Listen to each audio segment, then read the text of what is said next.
Taib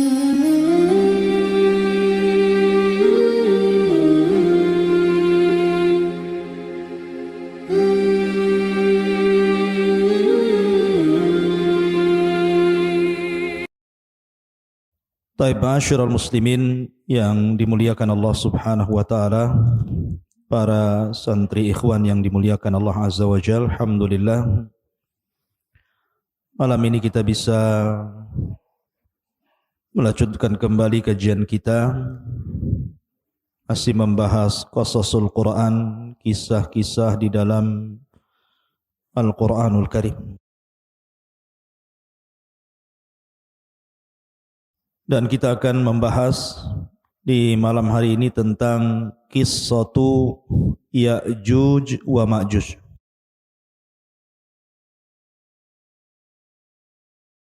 Artinya malam ini kita akan membahas satu tanda dari tanda-tanda kiamat besar.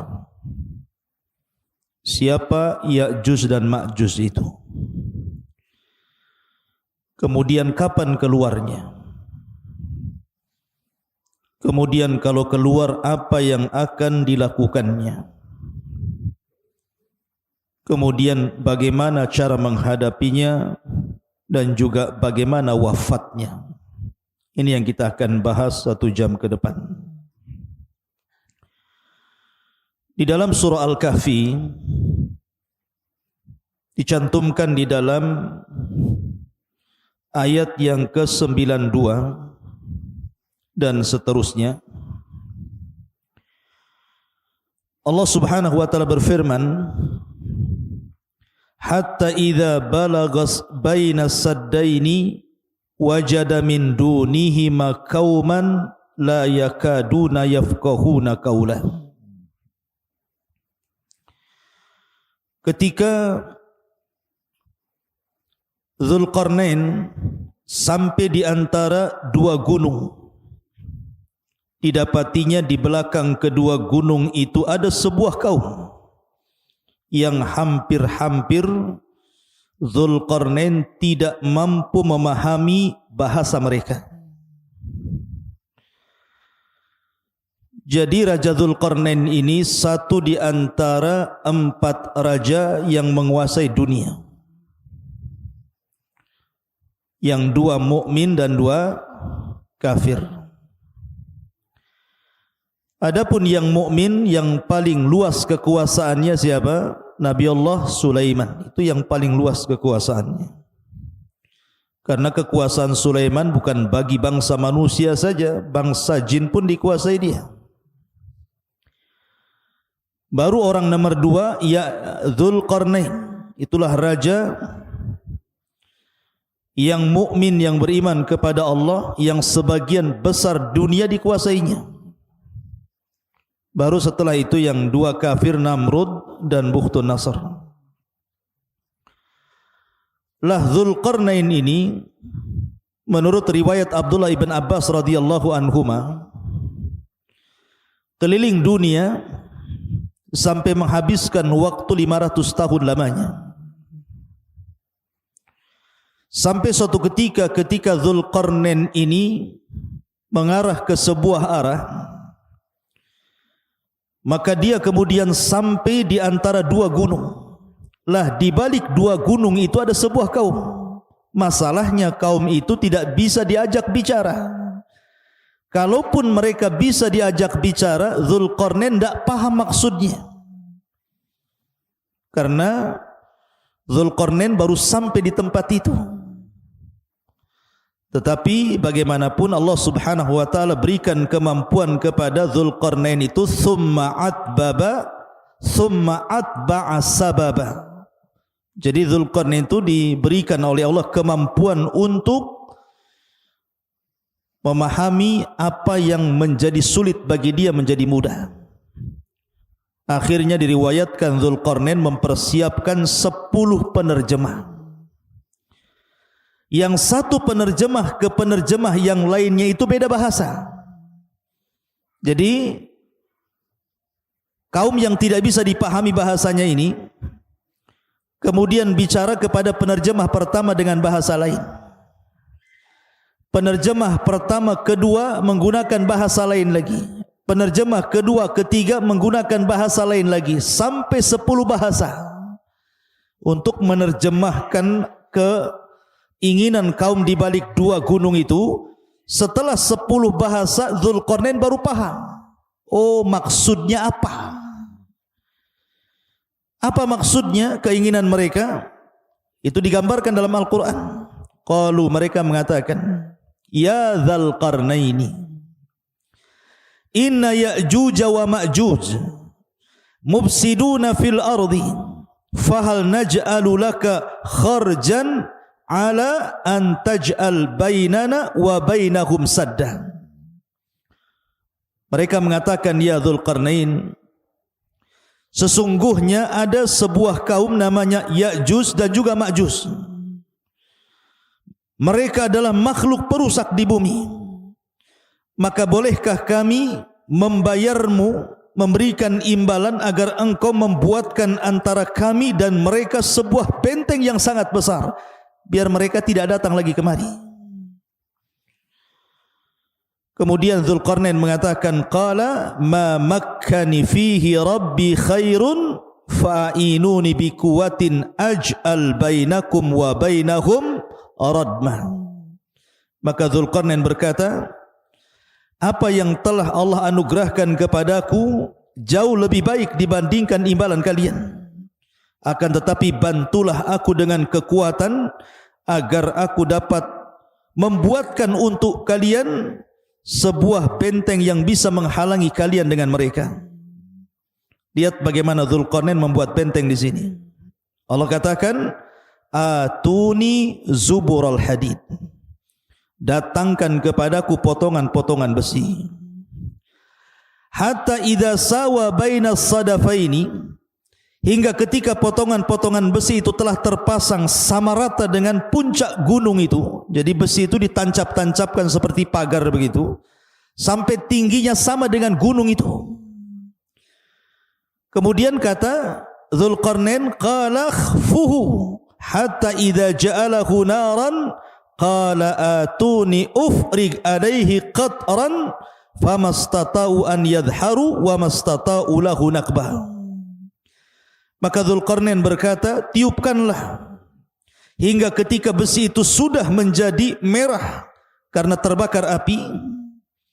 Maka dia mengatakan, berilah aku agar kutuangkan ke atas besi itu tembaga yang sangat mendidih, maka mereka Ya'juj dan Ma'juj tidak dapat mendakinya dan tidak dapat pula melubanginya. Menunjukkan bahwa ini kekuatan yang Allah Subhanahu wa taala anugerahkan kepada Dzulqarnain. Dari sini terjadi perselisihan ulama. Apakah Dzulqarnain itu seorang nabi ataukah bukan? Bagi yang mengatakan bahwa Dzulqarnain seorang nabi, berarti mukjizatnya mampu membentuk sebuah benteng yang menghalangi antara Ya'juj dan Ma'juj dengan kaum yang tidak bisa dipahami bahasanya itu. Tetapi bagi yang mengatakan bahwa Dzulqarnain bukan nabi, itu hanya karamah saja. Allah anugerahkan kepada Dzulqarnain karena keajaiban dunia itu tidak lepas dari 3 perkara: mukjizat, karamah dan sihir. Mukjizat bagi para nabi, karamah bagi para wali, dan sihir bagi para dukun. Yang ingin saya kisahkan bukan kisah Dzulqarnain, tetapi yang saya ingin kisahkan malam ini tentang siapa Ya'juj dan Ma'juj itu. Baik, di dalam hadis Nabi SAW mengatakan, lan taquma as-sa'ah hatta yakuna qablaha asyra ayatin tulu'us syamsi min maghribiha wa khurujud dabbati wa khuruju Ya'juj wa Ma'juj.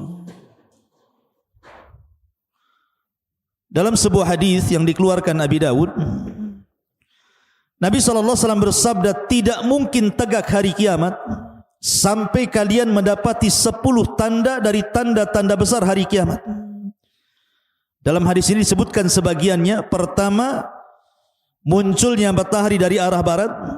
Yang kedua, munculnya binatang bumi yang bisa bicara. Dan yang ketiga, Ya'juj dan Ma'juj. Kapan keluarnya Ya'juj dan Ma'juj itu, ikhwan? Dan siapa Ya'juj dan Ma'juj itu?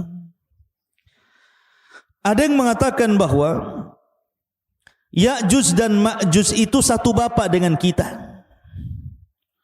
Bukan satu bapak, satu ibu. Kalau saya dengan antum itu satu bapak, satu ibu dari Adam dan Hawa. Tapi Ya'juj dan Ma'juj itu satu bapak saja. Lain ibu dengan kita. Lalu siapa ibunya? Ada yang mengatakan bahwa suatu ketika Nabi Adam ini ihtilam, mandi ataupun mimpi basah, sehingga sampai mengeluarkan sperma. Lah spermanya Adam ini jatuh ke tanah. Rupanya karena jatuh ke tanah itulah akhirnya sperma yang menyatu dengan tanah itu tiba-tiba membentuk manusia dari tanah. Itulah yang disebut dengan Ya'juj dan Ma'juj. Jadi bapaknya Adam, ibunya tanah. Nah, itu pendapat yang pertama. Berarti Ya'juj dan Ma'juj dengan kita itu satu bapak, karena beda ibu. Kalau kita kan satu ibu satu bapak. Kalau mereka satu bapak dengan kita saja. Tapi tentu riwayat ini batil, ikhwan. Karena tidak bisa kita menetapkan sesuatu tanpa dalil. Ini cerita Israiliyat. Ya. Tetapi pendapat yang kuat bahwa Ya'juj dan Ma'juj itu satu bapak, satu ibu dengan kita. Dia turunan Adam dan juga turunan Hawa. Allah Subhanahu wa taala berfirman dalam surah Al-Ankabut ayat 15. Fa'anjainahu wa ashabas safinati. Kami selamatkan Nuh dan seluruh orang-orang yang ada di perahunya. Dan Allah juga mengatakan dalam surah As-Saffat ayat 77, wa ja'alna dzurriyyatahu humul baqin, dan kami jadikan seluruh anak turunan Nuh itu yang akan hidup sampai kiamat. Dari sini bahwa Ya'juj dan Ma'juj itu secara nasab itu sampai kepada Nuh alaihi salatu wassalam. Disebutkan bahwa dalam sebuah hadis yang diriwayatkan dalam kitab Al-Musnad ataupun dalam kitab Sunan. Jadi Nuh alaihi salatu wassalam itu kan memiliki beberapa putra. Ada 4 putra, tetapi yang satu kafir. Namanya Kan'an, itu kafir, ikut agama ibunya dan mati tenggelam. Adapun yang tersisa adalah Syam, kemudian Ham, kemudian Yafis. Itu 3 putra Nuh yang masih hidup kala itu. Yang ada di perahu Nuh itu pertama Syam, kemudian Ham, kemudian Yafis. Adapun Syam itu disebut Abul Arab, bapaknya orang-orang Arab. Jadi seluruh orang Arab itu turunan Syam. Adapun Ham maka disebut Abu Sudan. Orang-orang Sudan, orang-orang berkulit hitam itu bapaknya siapa? Ham.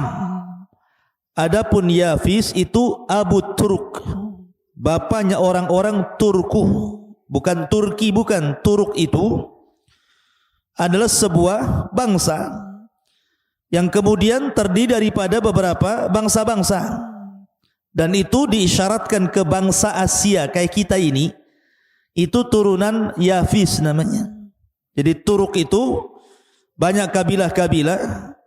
Lah salah satu kabilah Turk itu adalah Ya'juj dan Ma'juj. Jadi Ya'juj dan Ma'juj itu turunan daripada Yafis, dan Yafis ini putra Nuh alaihi salatu wassalam, dan nasab Nuh sampai kepada Adam alaihi salatu wassalam. Dari sini jelaslah bahwa Ya'juj dan Ma'juj itu manusia sama dengan kita. Dia bukan makhluk yang menyeramkan, bukan monster, bukan apa, bukan, sama dengan kita manusia, turunan Yafis ibn Nuh alaihi salatu wassalam.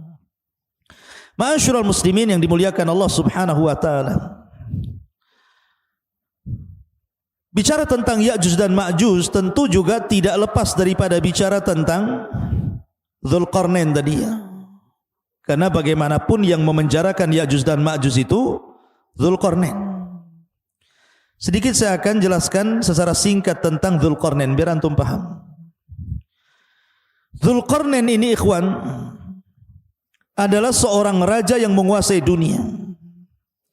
Tadi saya katakan perselisihan ulama tentang Dzulqarnain, apakah dia nabi ataukah dia bukan, bahkan ada yang mengatakan dia malaikat. Tapi pendapat ini tidak benar. Dzulqarnain manusia, tetapi diperselisihkan apakah dia nabi atau bukan, dan yang rajih dia bukan nabi. Dan Dzulqarnain itu hidup di zaman Ibrahim.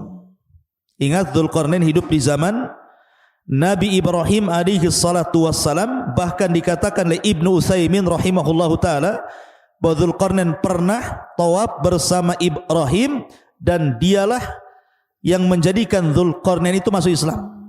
Jadi yang mendakwahkan dakwah tauhid kepada Dzulqarnain itu Nabi Ibrahim. Sampai akhirnya Dzulqarnain masuk Islam, kemudian menjadi raja dunia, dan dia pernah tawaf bersama Nabi Ibrahim alaihi salatu wassalam. Ada yang mengatakan bahwa Dzulqarnain adalah Iskandar Yunan, atau disebut dengan Iskandar Al-Maqduni. Ini tidak benar. Memang Iskandar Yunan atau Iskandar Al-Maqduni, yang dia punya guru namanya Aristoteles. Antum pernah dengar Aristoteles itu pendiri pemahaman filosof. Ya, kalau disebut dengan filosof Yunan, itu artinya didirikan oleh Aristoteles. Nah, itu nanti ada murid-muridnya Plato dan yang lainnya. Ya, lah Aristoteles ini seorang Yunan, dialah yang kemudian menjadi guru besarnya Iskandar Al-Maqdun, atau disebut dengan Iskandar Al-Yunan. Memang di zaman itu Iskandar Al-Yunan Al-Maqdum itu menguasai dunia. Jadi banyak, setelah dia mengalahkan Persia, Romawi dan banyak bangsa-bangsa dikalahkan, sehingga orang menganggapnya dia Dzulqarnain karena menguasai barat dan timur, utara dan selatan. Sehingga sebagian orang mengatakan bahwa Dzulqarnain adalah Iskandar Al-Maqdun yang dididik oleh Aristoteles tadi, dan seorang filosof Yunan. Tidak benar. Kenapa tidak benar? Pertama, dari segi zaman sudah berbeda. Dzulqarnain itu di zaman Nabi Ibrahim, sementara Aristoteles ini jauh dibandingkan di zaman Nabi Ibrahim. Dia berabad-abad, dari mana enggak ketemu. Yang kedua, Dzulqarnain ini seorang muslim, orang yang bertauhid kepada Allah Azza wa Jalla, sementara Al-Iskandar Al-Maqdun atau Yunan itu kafir, sehingga enggak ketemu. Dari segi agama saja tidak ketemu. Maka Dzulqarnain ya Dzulqarnain, orangnya lain. Kemudian Iskandar Al-Yunan atau Al-Maqdun ya Iskandar Al-Maqdun, lain lagi. Maka jangan disamakan, itu dua orang yang berbeda. Intinya bahwa Dzulqarnain adalah seorang raja, seorang muslim, masuk Islam di tangan Nabi Ibrahim alaihi salatu wassalam, kemudian menjadi raja dan menguasai dunia. Lah di zamannya inilah Ya'juj dan Ma'juj kemudian dibenteng oleh dia sehingga tidak bisa keluar. Adapun tentang sifat Ya'juj dan Ma'juj itu, bagaimana bentuknya sebenarnya? Ibnu Hajar rahimahullahu taala menyebutkan beberapa pendapat para ulama tentang bentuk fisiknya Ya'juj dan Ma'juj itu. Kata beliau bahwa ada sebagian orang mengatakan bahwa Ya'juj dan Ma'juj itu badannya seperti syajaratil aruz, seperti pohon aruz. Pohon aruz itu berada di Syam, atau tepatnya di Lubnan sana, di Libanon. Itu banyak pohon aruz, itu tinggi sekali. Ya. Jadi pohon aruz itu sangat tinggi sekali, sampai dijelaskan tingginya itu ishruna wa mi'ata dhirah, 120 hasta. Satu hasta segini. Kalau 120 hasta, kalau 120 bagi 2 berapa? 60. Berarti 60 meter.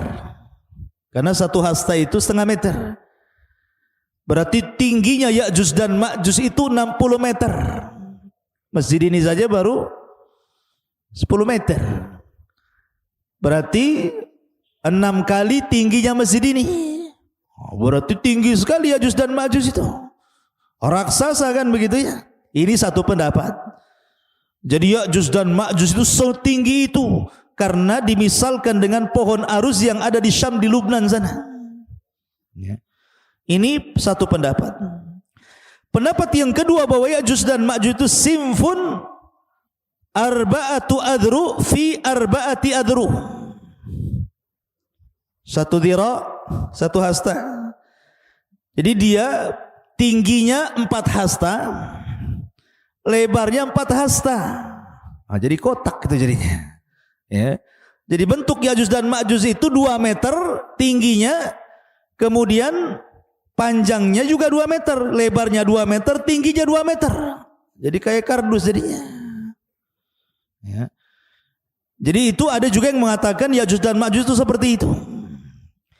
Kemudian juga ada yang berpendapat simfun yaftarishuna adhanahum wa yaltahifuna bil ukhra. Jadi Ya'juj dan Ma'juj itu punya telinga besar sekali. Telinganya besar sekali, panjang. Jadi satu telinga digunakan untuk selimut dia kalau dia tidur, maka satu telinganya lagi digunakan untuk membunuh, untuk menyerang. Ah, ini kayak apa ini? Telinganya besar sekali. Ya. Kemudian juga ada yang mengatakan bahwa Ya'juj dan Ma'juj itu tuluhum shibrun aw shibraini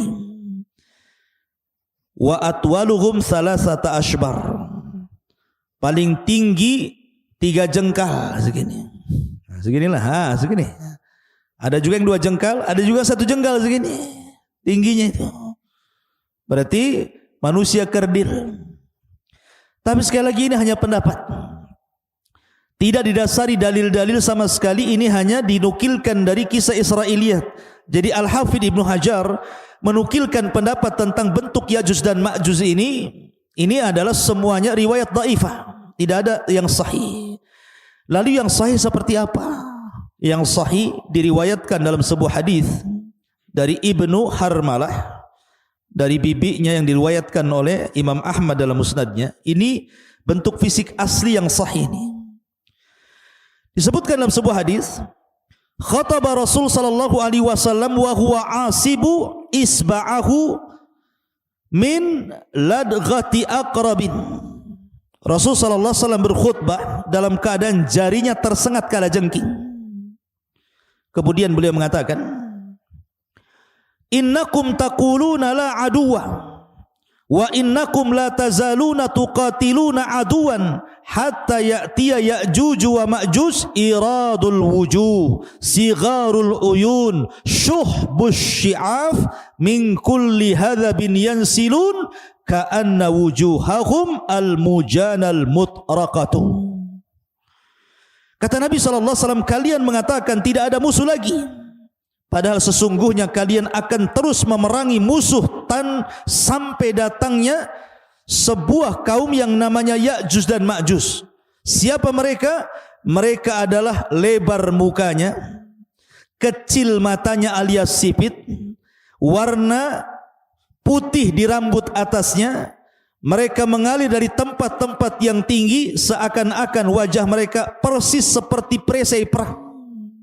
Artinya bahwa Ya'juj dan Ma'juj itu kalau kita kelompokkan satu dunia ini, orang-orang yang mirip dengan Ya'juj dan Ma'juj itu berdasarkan hadis Imam Ahmad ini mengisyaratkan ke mana?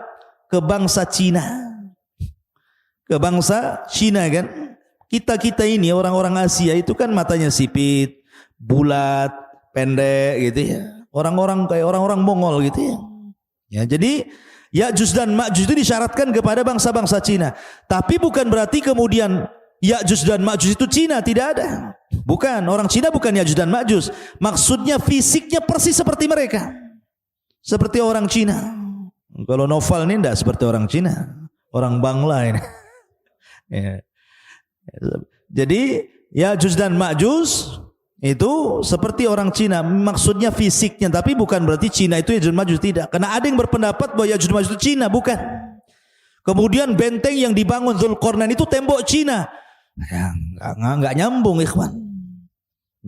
Jaka sembung enggak nyambung. Kenapa? Karena tadi saya sudah jelaskan ayatnya kan, bahwa temboknya Dzulqarnain itu terbuat dari besi, kemudian dilumuri tembaga. Nah, tembok Cina dari mana? Dari tembok, dari batu bata aja disusun. Yang kedua, tembok Cina pernah roboh sebagiannya. Kalaupun seandainya dirudal itu bisa roboh, tapi bentengnya Ya'juj dan Ma'juj tidak bisa. Kuat sekali. Dan itu berdasarkan Al-Quran dan juga hadis Nabi SAW, tidak mungkin roboh benteng itu kecuali Allah izinkan roboh. Jadi tidak ada kaitan benteng Cina dengan bentengnya Dzulqarnain atau Ya'juj dan Ma'juj dengan orang Cina. Tidak ada kaitan di situ. Ya'juj dan Ma'juj lain, benteng Cina juga lain, bukan benteng Ya'juj dan Ma'juj. Ya, secara fisik ya persis gitu saja. Ya. Ma'asyiral muslimin yang dimuliakan Allah Subhanahu wa taala. Kemudian dari segi jumlah mereka kan sekarang terkurung ikhwan, karena ada yang mengatakan di balik benteng ini di mana, apakah dalam tanah, di gua-gua, di gorong-gorong gitu ya, atau di dalam dasar lautan atau di atas bumi, wallahu alam. Tetapi lihat bagaimana Allah Subhanahu wa taala gambarkan betapa banyaknya mereka. Nabi SAW bersabda dalam hadis Abi Sa'id Al-Khudri radhiyallahu an. Nabi SAW mengatakan, yaqulullah, berarti di sini hadis qudsi ya, Allah berfirman, ya Adam, wahai Adam. Jadi suatu ketika Allah akan memanggil Nabi Adam. Kemudian Adam mengatakan, labbaika wa sa'daika wal khairu fi yadaik.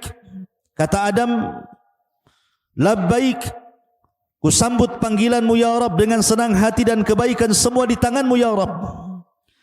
Fayaqul, maka Allah berfirman, akhrij ba'than nar. Wahai Adam, keluarkan pasukan penghuni neraka. Adam, keluarkan pasukan penghuni neraka. Kemudian dia mengatakan, inna kulla alfi tis'a mi'atin wa tis'atan wa tis'ina fa indahu yashibus saghir wa tada'u kullu dhati hamlin hamlaha wa taran nasa sukara wa ma hum bisukara walakinna adzaballahi syadid. Qalu ya Rasulullah wa ayyuna dhalikal wahid? Qala abshiru fa inna minkum rajulan wa min Ya'juj wa Ma'juj alfa. Perhatikan. Kemudian kemudian Allah berfirman kepada Adam, keluarkan pasukan penghuni neraka. Adam bertanya, apa pasukan penghuni neraka itu ya Rabb? Maka Allah mengatakan, mereka dari setiap 1000 orang 999 orang. Jadi perbandingan kita dengan Ya'juj dan Ma'juj itu, jadi kalau ada 1000 orang, maka satu kita 999 Ya'juj dan Ma'juj. Anda bisa bayangkan bandingannya itu. Jadi kalau antum di sini ada 20 orang, dibandingkan dengan Ya'juj dan Ma'juj, setiap satu orang bandingannya 999. Berarti jumlah mereka banyak. Jadi kalau antum melawan Ya'juj dan Ma'juj, antum satu orang melawan 999 Ya'juj dan Ma'juj. Kira-kira menang enggak tuh? Antum satu orang lawan satu orang aja kalah antum. Ini 999, bonyok lah. Banyak jumlahnya kan. Macam mana cara melawannya ini? Sekian banyaknya itu kan. Kemudian Allah berfirman, membacakan ayat Al-Quran setelah menyebutkan mereka dari setiap 1000 orang 999 orang. Ketika itu anak kecil menjadi beruban, setiap yang hamil melahirkan apa yang dikandungnya, dan kamu lihat orang-orang seakan-akan mabuk padahal mereka tidak mabuk, tetapi karena azab Allah yang sangat keras. Para sahabat bertanya, Rasul, siapa yang satu itu? Maka Nabi SAW mengatakan, bergembiralah, sesungguhnya penghuni neraka itu satu di antara kalian, dan Ya'juj dan Ma'juj 1000 dari mereka. Artinya dari 1000 orang itu satu di antara kita, 999 dari mereka. Menunjukkan penghuni neraka banyak sekali. Karena dari Ya'juj dan Ma'juj saja bandingannya 1 banding 999 jiwa gitu ya. Maka dari hadis ini ada beberapa faedah. Pertama, Ya'juj dan Ma'juj calon penghuni neraka. Yang kedua, jumlah mereka besar. Dan yang ketiga, mereka adalah turunan Adam alaihi salatu wassalam. Ada hadis, tetapi memang dilemahkan sebagian para ulama, yang mengatakan bahwa Ya'juj dan Ma'juj itu, jelaskan, Ya'juj ummatun wa Ma'juj ummatun. Kullu ummatin arba'atu alafin ummah la yamutur rajulu minhum hatta yangdura ila alfi dzakarin min sulbihi kulluhum qad hamala silah. Jadi ada hadis yang mengatakan satu orang Ya'juj dan Ma'juj itu tidak akan mati. Tidak akan mati sampai dia melahirkan anak cucunya, sampai jumlah mereka itu 1000 orang. Baru mereka mati. Jadi kalau Ya'juj dan Ma'juj ini mati, pasti sudah memiliki anak cucu dan jumlahnya 1000 orang dan mereka sudah siap berperang dengan senjata mereka. Tapi hadis ini lemah. Ya. Tapi masyhur dalam kisah-kisah Ya'juj dan Ma'juj kalau dijelaskan oleh para ulama. Taib. Sekarang pertanyaannya, ada di mana Ya'juj dan Ma'juj itu sebenarnya? Karena di masa Khalifah Abbasiyah, di masa Khalifah Abbasiyah ketika itu yang memimpin siapa? Al-Wathiq. Jadi para khalifah di zaman itu berusaha mencari-cari tahu di mana sih letak Ya'juj dan Ma'juj itu, ada di mana sebenarnya? Ada di hutan Jabal Uhud kah? Ada di mana kah? Kita tidak tahu. Tapi yang jelas bahwa khalifah-khalifah di zaman dulu itu berusaha mencari tempat di mana Ya'juj dan Ma'juj itu. Lah salah satunya Khalifah Abbasiyah Al-Wathiq mengirim sebuah pasukan besar. Kemudian mereka berjalan dari negeri ke negeri, dari daerah ke daerah, dari desa ke desa, dari lembah ke lembah, dari bukit ke bukit, padang pasir ke padang pasir, sampai akhirnya mereka sampai di sebuah benteng yang sangat kokoh. Dan itu disebutkan oleh Imam Ibnu Katsir dalam kitabnya. Jadi pasukan Al-Wathiq Khalifah Abbas ini berhasil menemukan benteng itu. Benteng itu sangat kokoh sekali. Karena ketika itu Khalifah Al-Wathiq bermimpi bahwa terjadi keretakan benteng itu dalam mimpinya, makanya dia kirim pasukan untuk mencari benteng itu dan ketemu. Rupanya benteng yang sangat kokoh sekali, yang sangat tinggi sekali, yang tidak bisa diretakkan sama sekali. Akhirnya kemudian mereka pun menyisihkan pasukan mereka untuk menjaga benteng itu, kemudian pulang. Memang kisah ini Ibnu Katsir tidak menyebutkan sanadnya, tetapi beliau menyebutkan seperti itu. Cuman letaknya di mana masalahnya? Ya. Lah dari sini ikhwatul fiddin muliakan Allah Azza wa Jalla, sebagian ulama mengatakan bahwa Ya'juj dan Ma'juj itu terletak di antara dua lautan yang disebut dengan lautan Aswad, lautan hitam, dan lautan Qazwin. Namanya lautan Qazwin dan lautan hitam, di tengah-tengahnya. Ada juga yang mengatakan seperti yang dikatakan oleh Al-Imam At-Tabari, Al-Imam At-Tabari rahimahullahu taala, bahwa letak Ya'juj atau bentengnya Dzulqarnain yang dibaliknya itu ada Ya'juj dan Ma'juj, itu baina Armenia wa Adribijan walakin lam yasil ahadun ila dzalik. Kata At-Tabari mengatakan bahwa letak benteng Dzulqarnain atau letak Ya'juj dan Ma'juj itu ada di antara Armenia dan Adribijan. Antara Armenia dan Adribijan, mungkin kalau sekarang mungkin dekat Georgia namanya. Georgia gitu ya. Di sekitar Georgia sana. Nah, sekitar itulah. Mungkin dari Cina itu ke arah mana tuh? Ke arah selatan ke utara gitu ya. Nah, sekitar itu. Tapi yang jelas tidak ada satupun orang yang sampai ke situ.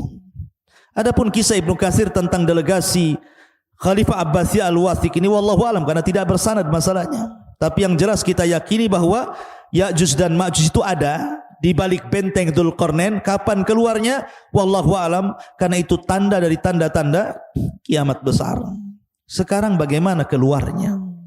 Bagaimana cara keluarnya? Ma'asyiral muslimin yang dimuliakan Allah Azza wa Jalla, saya akan runut satu tanda kiamat sebelum keluarnya Ya'juj dan Ma'juj. Kita tahu bahwa sebelum keluarnya Ya'juj dan Ma'juj itu dari tanda-tanda kiamat besar adalah keluar Dajjal. Dajjal dulu ya. Dajjal dulu keluar, baru kemudian Ya'juj dan Ma'juj. Jadi Dajjal ini fitnahnya adalah fitnah agama. Jadi Dajjal itu fitnahnya fitnah agama. Fitnah agama artinya bahwa Dajjal ini sama sekali tidak merusak seperti Ya'juj dan Ma'juj. Memang murni fitnah agama, tidak ada kaitan dengan Ya'juj dan Ma'juj. Ya. Lah kemudian Allah Subhanahu wa ta'ala takdirkan turun Isa bin Maryam kemudian membunuh Dajjal. Lah ketika Isa bin Maryam telah membunuh Dajjal inilah baru kemudian muncul Ya'juj dan Ma'juj. Lah ketika itu Allah Subhanahu wa ta'ala memerintahkan Isa untuk sembunyi karena kalau melawan tidak akan sanggup. Karena Rasul yang mengatakan kaum ini tidak bisa diperangi. Bukan tidak bisa dibunuh, tidak bisa diperangi karena jumlahnya banyak masalahnya. Tadi saya katakan kalau antum melawan Ya'juj dan Ma'juj berarti satu dari antum melawan 999. Macam mana cara membunuhnya? Yang ada kita yang dibunuh mereka gitu ya. Makanya karena saking banyak jumlahnya itulah makanya Rasul sallallahu alaihi wasallam bersabda bahwa kaum ini tidak bisa diperangi. Makanya kenapa Allah Subhanahu wa ta'ala merintahkan Isa untuk membawa pasukan kaum muslimin sembunyi di Bukit Tur. Enggak usah dilayan. Kalau kau maksa perang pasti kalah. Ya. Akhirnya kemudian Isa hanya bertawakal kepada Allah Azza wa Jalla sampai akhirnya mereka kelaparan di bukit itu sampai kepala kerbau jauh lebih berharga dibandingkan emas dan perak. Karena mereka enggak bisa keluar. Dikepung. Saking banyaknya Ya'juj dan Ma'juj itu. Ya. Lah dari sini ikhwatul fillah muliakan Allah Azza wa Jalla, Allah Subhanahu wa taala berfirman ataupun hadis Nabi sallallahu alaihi wasallam dari Sam'an, dari Nawas ibn Sam'an, "Idz auhallahu ila Isa."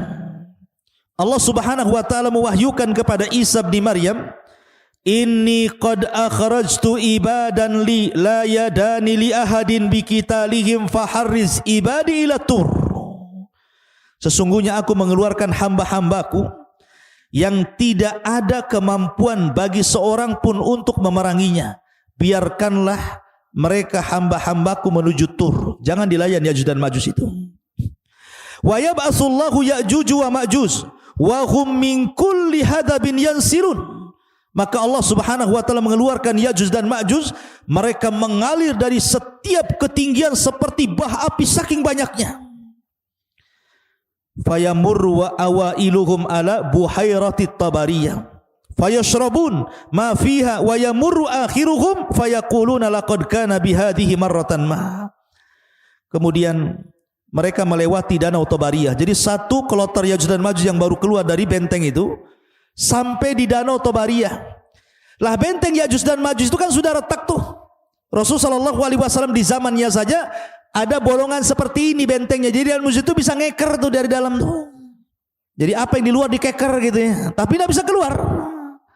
Jadi kelompok yang pertama keluar itu mereka melintasi sebuah danau yang disebut dengan Danau Tiberias. Danau Tabariyah dalam bahasa Arab. Dalam bahasa kita Tiberias itu. Mereka minum sampai kering. Tidak ada sisa air itu. Padahal baru sedikit itu yang keluar. Kemudian kloter yang kedua datang dan mengatakan, sungguh dulu di sini banyak airnya. Kenapa? Kemana air ini? Padahal sudah diminum oleh kloter pertama. Saking banyaknya, bayangkan. Minum pun semuanya diminum dia.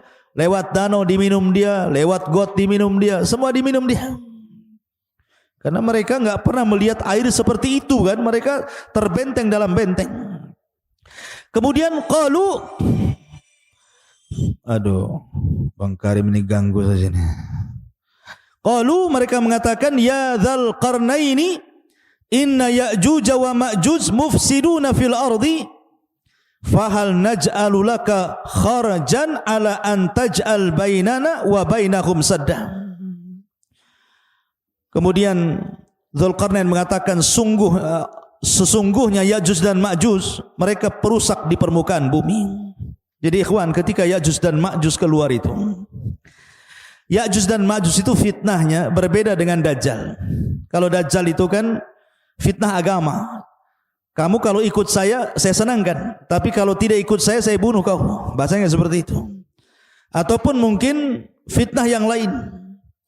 Fitnah dabatul ar gitu ya. Fitnah binatang yang melata dari perut bumi. Tugasnya stempel saja. Mukmin kafir gitu. Tapi Ya'juj dan Ma'juj ini memang asli merusak. Tidak ada hubung kait dengan agama. Pokoknya keluar saja, dia dibantainya semua orang yang di luar rasnya. Lihat pohon ditebang, lihat bangunan dirobohkan, lihat air disedot airnya, lihat lautan habis dimakannya.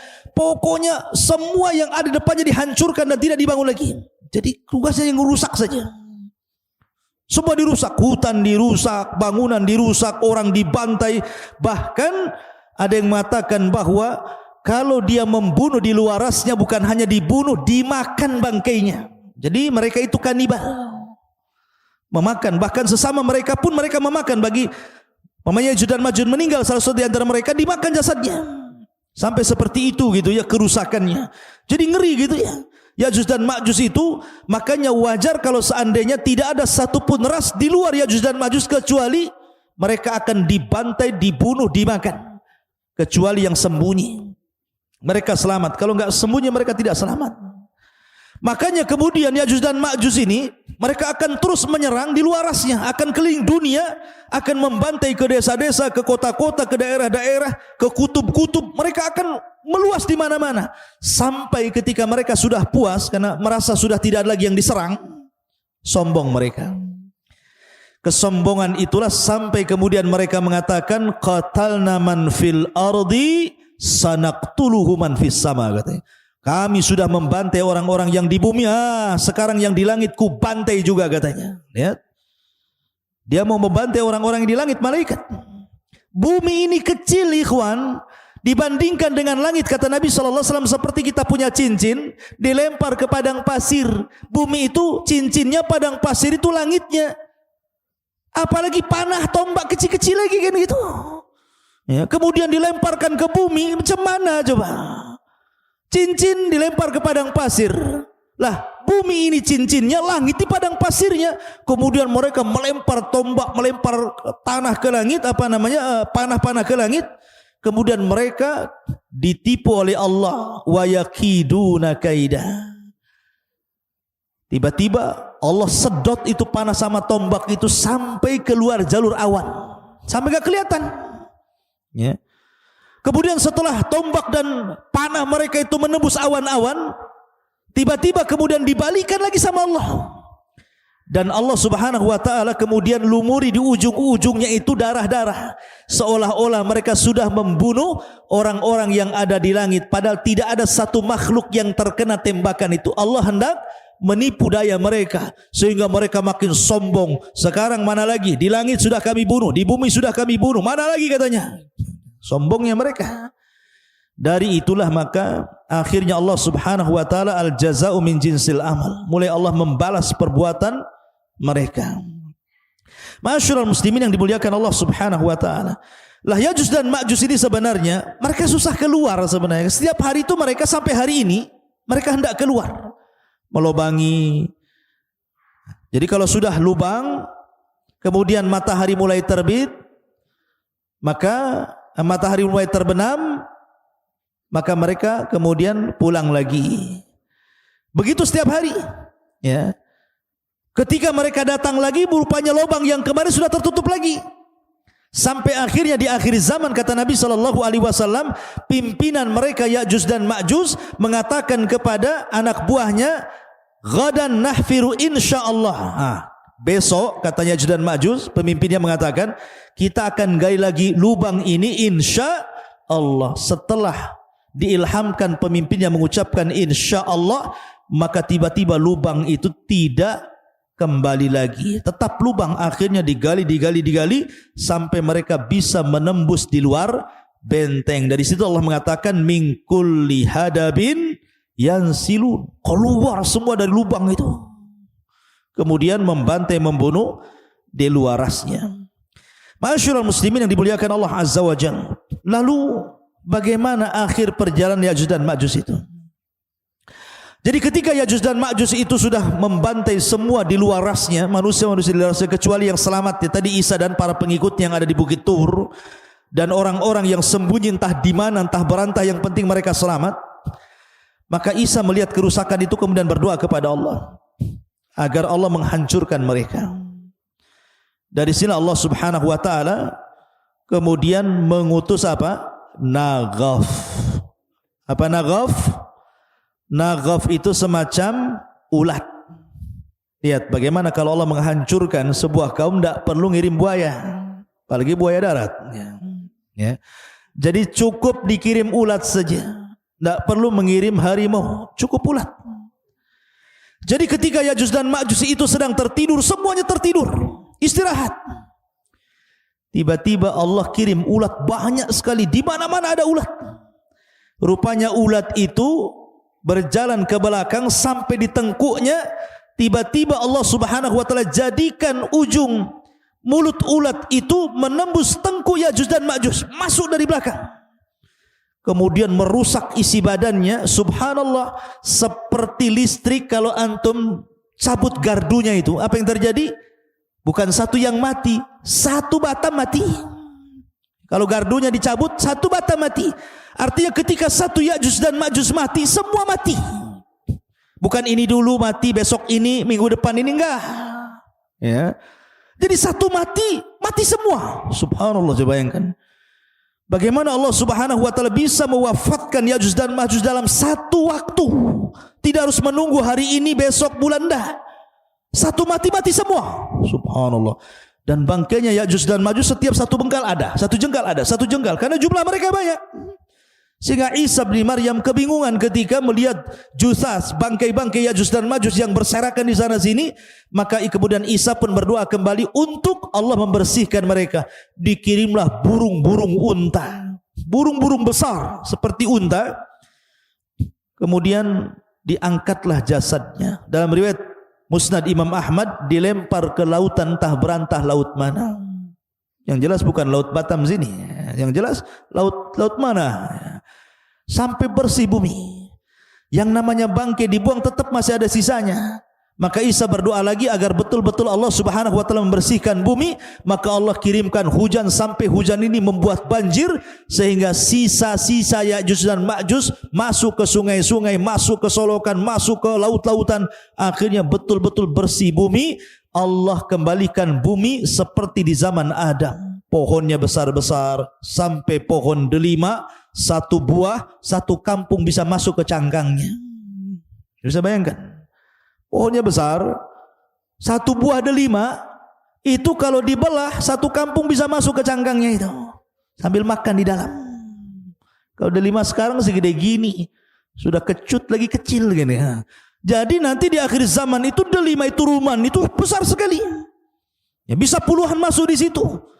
Karena Allah suburkan kembali sebagaimana di zaman ketika awal bumi dihidupkan, subur.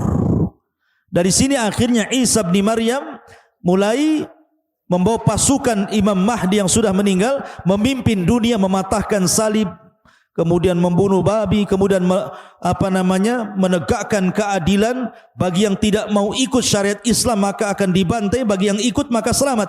Sampai akhirnya Isa pun haji.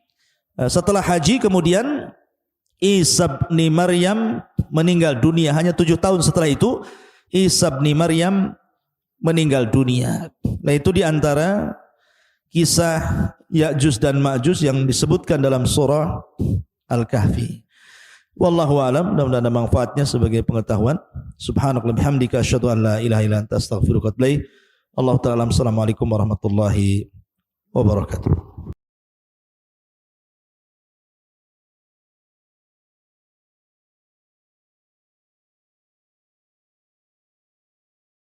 Subhanallah